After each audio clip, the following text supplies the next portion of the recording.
Jaya's homely kitchen. ഇന്ന് നമുക്ക് വെള്ളിരിക്ക കിച്ചടി തയ്യാറാക്കാം. ഇതിന് വേണ്ട ഇൻഗ്രീഡിയൻസ് ഞാനൊരു 150 ഗ്രാം വെള്ളിരിക്ക, അതിൻ്റെ വിത്തെല്ലാം കളഞ്ഞിട്ട് തോലും കളഞ്ഞിട്ട് ഇങ്ങനെ നീളത്തിലുള്ള പീസായിട്ട് ചെറിയ പീസായിട്ട് കട്ട് ചെയ്ത് വെച്ചിട്ടുള്ളത് ഏകദേശം 150 ഗ്രാം എടുത്തിട്ടുണ്ട്.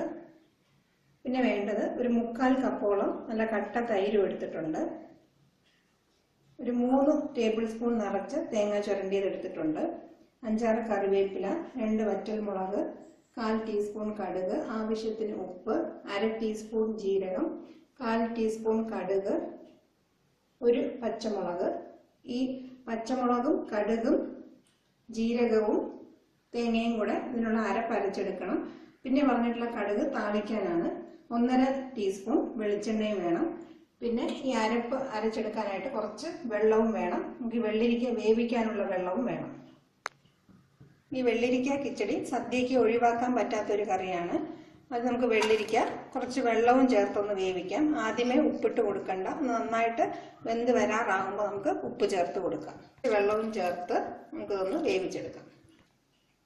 ഇനി നമുക്ക് കിച്ചടിക്കുള്ള അരപ്പ് തയ്യാറാക്കിയെടുക്കാം. പച്ചമുളക്, കടുക്, ജീരകം, തേങ്ങ എന്നിവ ചേർത്ത് കുറച്ച് വെള്ളം ഒഴിച്ച് നന്നായിട്ട് മഷി പോലെ അരച്ചെടുക്കാം. തേങ്ങ നന്നായിട്ട് അരച്ചെടുത്തിട്ടുണ്ട്.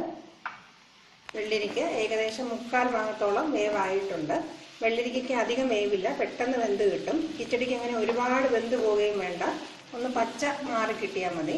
ഇനി 1 മിനിറ്റും കൂടെ കഴിഞ്ഞ് നമുക്ക് ഉപ്പും കൂടെ ചേർത്ത് കൊടുക്കാം. വെള്ളിരിക്ക ഏകദേശം നന്നായിട്ട് വെന്ത് വരുന്നുണ്ട്. ഈ സമയത്ത് നമുക്ക് ആവശ്യത്തിനുള്ള ഉപ്പും കൂടെ ചേർത്ത് കൊടുത്ത് 1-2 മിനിറ്റ് നന്നായിട്ട് വേവിച്ചെടുക്കാം. വെള്ളിരിക്ക നന്നായിട്ട് വെന്തിട്ടുണ്ട്. അപ്പോൾ ഇതിനകത്ത് വലുതായിട്ട് വെള്ളമില്ല. അഥവാ കുറച്ച് വെള്ളം ഉണ്ടെങ്കിൽ നന്നായിട്ട് പിഴിഞ്ഞെടുത്തതിന് ശേഷം വേണം, ഇത് നല്ല തണുത്തതിന് ശേഷം ഇത് നല്ല പിഴിഞ്ഞ് വേണം കിച്ചടിയിലോട്ട് ചേർക്കാനായിട്ട്. ഇല്ലെങ്കിൽ കിച്ചടി ഒരുപാട് ലൂസായി പോകും. നിങ്ങൾ ഇലയിൽ വിളമ്പുമ്പോൾ അത് വയ്ക്കാനായിട്ട് ബുദ്ധിമുട്ടായിരിക്കും, ഇങ്ങനെ ഒഴുകിപ്പോവും. അതുകൊണ്ട് നന്നായിട്ട് പിഴിഞ്ഞെടുത്ത് വേണം ചേർക്കാനായിട്ട്. ഒരു പാൻ ചൂടാക്കി നമുക്ക് വെളിച്ചെണ്ണ ഒഴിച്ചു കൊടുക്കാം. കടുക് പൊട്ടിക്കാം. വറ്റൽമുളകും കറിവേപ്പിലയും കൂടെ ചേർത്ത് കൊടുക്കാം. ഇനി നമുക്ക് തയ്യാറാക്കി വെച്ചിട്ടുള്ള അരപ്പ് ഇതിലൂടെ ചേർത്ത് ഒന്ന് ചെറുതായിട്ടൊന്ന് ചൂടാക്കാം. നമുക്ക് ഗ്യാസ് ഓഫ് ചെയ്ത് കൊടുക്കാം. ഇനിയിപ്പോൾ വെള്ളിരിക്കയും ഈ കൂട്ടും നന്നായിട്ട് തണുത്തതിന് ശേഷം എല്ലാം കൂടെ തൈരും കൂടെ ചേർത്ത് നമുക്ക് ആവശ്യത്തിലുള്ള ഉപ്പും കൂടെ നോക്കി നന്നായിട്ട് മിക്സ് ചെയ്തെടുക്കാം. അരപ്പ് നന്നായിട്ട് മിക്സ് ചെയ്ത് കൊടുക്കാം. നന്നായിട്ട് മിക്സ് ചെയ്തിട്ടുണ്ട്. ആവശ്യത്തിനുള്ള ഉപ്പും കൂടെ നമുക്ക് ചേർത്ത് കൊടുക്കാം. തൈര് നന്നായിട്ടൊന്ന് ബീറ്റ് ചെയ്തിട്ട് വേണം, കട്ടകളൊന്നുമില്ല, നന്നായിട്ടൊന്ന് ഉടച്ചിട്ട് വേണം കിച്ചടിയിലേക്ക് ചേർത്ത് കൊടുക്കാം. എല്ലാം കൂടെ നന്നായിട്ട് മിക്സ് ചെയ്തെടുത്തിട്ടുണ്ട്. ഇനി നമുക്കൊരു വിളമ്പുന്ന പാത്രത്തിലേക്ക് ഇത് മാറ്റാം. വളരെ രുചികരമായ വെള്ളിരിക്ക കിച്ചടി തയ്യാറായി കഴിഞ്ഞു.